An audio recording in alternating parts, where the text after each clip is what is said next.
Eruvin Daf. Today's email comes to us from Ronnie Sterling from Silver Spring, Maryland. He says he's been attending the shiur since the beginning of Shas. I feel like I've been stalking you since January and witnessed close to 200 hours of your life, but I've yet to contact you. I sincerely appreciate all the effort that you put into preparing the dive. I find that you do a great job in the more difficult content that I would have had trouble with without your deeper dive. But the real punchline to how I connect with you is through your constant Ahavas Yisrael and enthusiasm, which I sincerely appreciate. Thanks for all of the MDY team's dedication. He says he watches the MDY on YouTube, and he hopes to attend in person. Ronnie Sterling, Silver Spring, Maryland. Yisher Koyach. Eruvin Daf Chofei. Going back to the sugi of karfaf, an enclosed area that you either have it as a residential use or non-residential. Now we're talking about non-residential use. That's more than 2 saw. And you want to be able to carry there. You want to make it less than 2 saw. So you have a trick. You plant some trees. Says the Gemara, trees are not going to help reduce the size of the karfaf. Since trees are part of a chutzner, people like trees. They walk between the trees, use it for the shade. What if you put a beam smack in the middle of your karfaf and it's 4 tefachim wide, 10 tefachim high? That is a reduction of the karfaf. Less than 3 tefachim is not considered a reduction. There's a machlokes. What if it's between 3 and 4? Rabbi says it's considered a reduction because it's not lavud. Anything more than 3 is not considered lavud. Then therefore it's considered something important by itself. According to Rava, it's not considered a miyad reduction because it's not a makom chashuv. Makom chashuv is only from 4 tefachim and on. Rav Shimi says the whole machlokes between Rabbi and Rava is only less than 3. But if it's 3, according to everybody, it's considered a beam and it's considered a reduction. We have a very similar machlokes between Rabbi and Rava in a case where a person builds a wall inside his karfaf. Now he's not trying to reduce the size of the karfaf, rather he wants to make the karfaf go from non-residential use to residential use by building a wall. If the wall is less than 4 tefachim away from the original wall, well, Rabbi will say that it's considered a brand new wall because since it's a little bit more than 3, you no longer say lavud. Lavud means that less than 3 tefachim is considered, you fill in the gap. That means it's insignificant. More than 3 is significant. So this wall was built significantly further away from the other wall. Where Rava will say, significant space is 4 tefachim, not 3. And therefore, it's not considered a new wall, and it's a non-residential use, and you cannot carry there. What if you want to reduce the size of the karfaf by adding cement to one of the walls? So if the cement could stand on its own, let's say the wall fell down, the cement will keep on standing, then according to everybody, that's considered a reduction.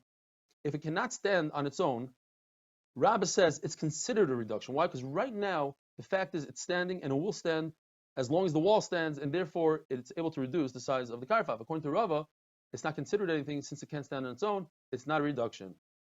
If you have a karfaf that within the karfaf you have a mound of dirt, and he wants to make a mechitza between the mound of dirt and the rest of the karfaf, and after he puts up this mechitza, you'll still have 2 saw in the karfaf.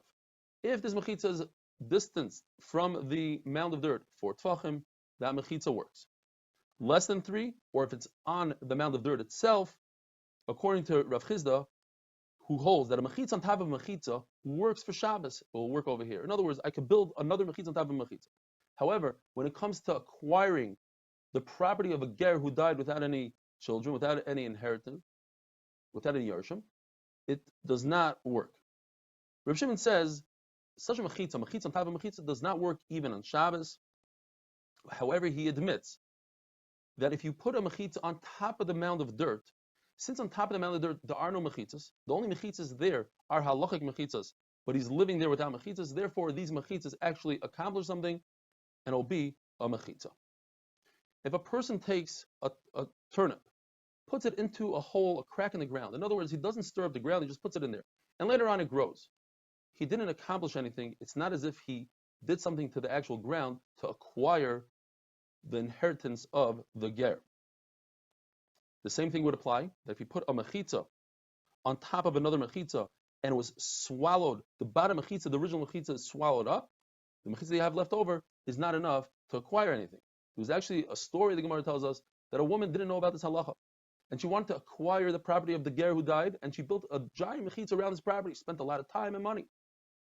Came along another person with a little spoon and stirred up the ground, and Rabbi Nachman said, he gets the property, not her. What can I do? That's not the way to acquire a property. When it comes to Shabbos, though, if the original mechitza was swallowed in the ground by quicksand, and what's left is the addition that you built on top of the mechitza. That's a good mechitza, because on Shabbos a mechitza that happens by itself, even b'mezid, should work halachically. The only thing is that b'mezid Chacham gave him a knas. You can't use that mechitza, but otherwise all other mechitzas are good. The case is you have a karfaf that's 3 saw. One out of the 3 saw has a roof that's on a slant. According to Reb Zera, we could invoke the concept called pi tikra yared b'saisim. The edge of the roof comes down as if it's a mechitza, and the 1 saw has nothing to do with the leftover 2 saw. Therefore, those 2 saw are exactly 2 saw, and you could carry in those 2 saw. Rabbah says that you don't say pi tikra yared b'saisim when it's in an incline, when the roof is pitched. Therefore, what we have here is 3 saw together, and 3 saw you're not permitted to carry. According to everybody, when it comes to a sort of a chuppah, an echsadra, 4 poles and a roof, in the middle of a wide open area, so according to Rav, you would say pi tikra yared b'saisim. According to Shmuel, you don't say pi tikra yared b'saisim, and the only amount you can carry is daled amas. But according to Rav, you can carry underneath the entire thing because it's as if you have 4 walls.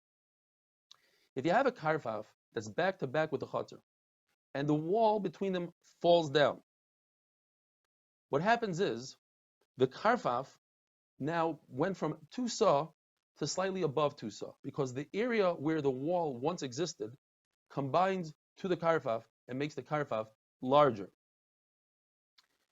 But without that area of the wall, the karfaf wouldn't become usher, because you cannot take the ear space of the chutzner and add it to the karfaf in order to make the karfaf usher and larger.